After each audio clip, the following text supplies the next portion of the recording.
Peace,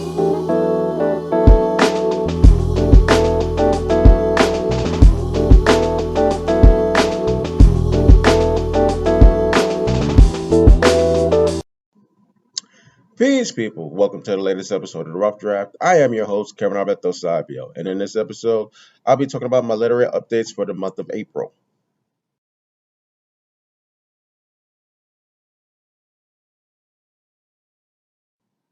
Thank you for tuning in to this latest episode of Rough Draft. We are now in the month of April, and with the month of April comes National Poetry Month. So, hopefully, you can spend the rest of this month celebrating poetry in all of its poetic and literary forms.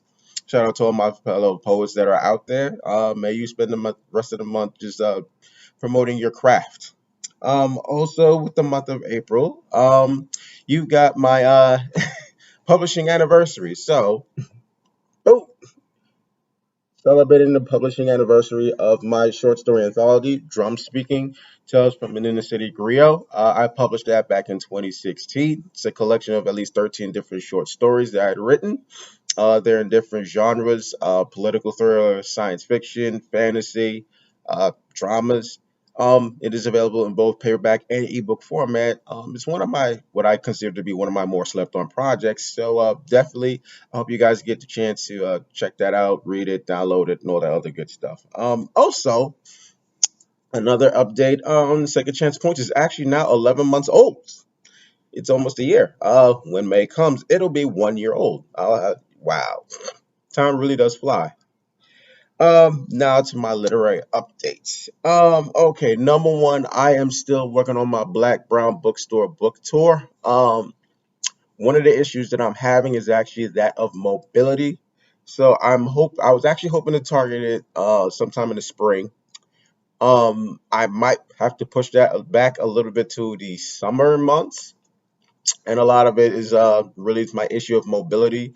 Uh, There are no black-owned bookstores here in the city of Raleigh where I live, but I do know that there's a black-owned bookstore in Charlotte. There's one in Durham, and there's a Latino-owned bookstore that exists in Chapel Hill. My only issue is really mobility. So it's basically being able to travel. That's my only thing. I haven't had a chance to actually reach out to these particular bookstores yet.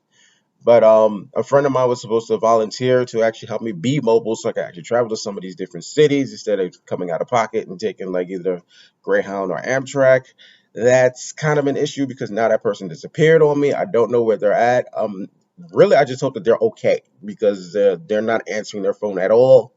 They're not being communicative whatsoever. So I'm just hoping that that person is safe and still alive. So that's to be continued. Second update that I wanted to talk about. Okay, Draft to Digital is one of my digital publishers. They now do print on demand publishing, so they will publish, you're saying, print books. I am actually considering turning one of my books published through Draft to Digital and have them do the paperback version of my novel. So the one specifically that I'm thinking about is Fiesta Girl because I actually published them through Draft to Digital first before I decided to turn it into a paperback and went through Amazon. Reason why I'm saying I'm considering it is because when I published it through Amazon, I know I was able to get away with using certain fonts that I thought enhanced the book as far as how it looked visually when you read some of the chapters on this you say in the book. I don't know if they'll allow me to be able to do that same thing through Drafted Digital, so I don't want to say lose that. The only positive of why I would actually consider going through Drafted Digital is because of all this anti-Amazon backlash that I think is pretty much bullshit. You're saying through a lot of independent booksellers, and so in order for it to be easier for bookstores and other types of booksellers to get access to my books, I would rather think about publishing it through Drafted Digital, the paperback version at least. But I'm not really looking, saying as I'm not really looking to that path as far as putting it in bookstores as being the main way that I, saying make a living off of my sales, which that's a whole nother conversation. But it's an option. It's something that I'm thinking about. It's something that I'm considering. So, you know what? I'll just I'm still letting that idea marinate, so I'll let you guys know exactly what my final decision will be and when I'll actually make that. If and when I make that decision, when I'm going to switch it and take it off of Amazon as far as the paperback is concerned and publish it through Drafted Digital. And I guess finally, what I want to talk about as far as literary update is this is probably going to make me sound like an old dinosaur or something like that, but I'm considering getting Cash App because I do want to start doing more in-person appearances, and instead of having to worry about carrying around petty cash, since all my different books are different prices, I can basically just have Cash App, have that on my phone, and just like do it that way as far as like being able to do hand-to-hand sales. So I don't have to worry about having exact change and the other person having, saying cash on them or whatever. Hopefully, saying if they do digital purchases through using Cash App, I could actually use that as an option. The only reason why that's only consideration, why I haven't done it, why I don't have a Cash App right now is because of the fact that, okay, a number of years ago, I did have my banking information hacked.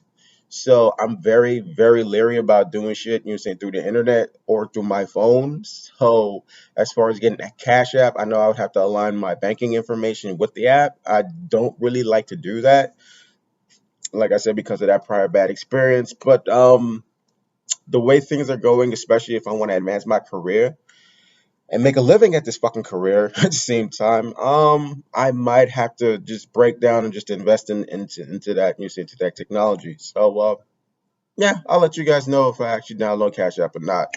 Well, obviously, if you see me doing an in-person appearance, you'll know.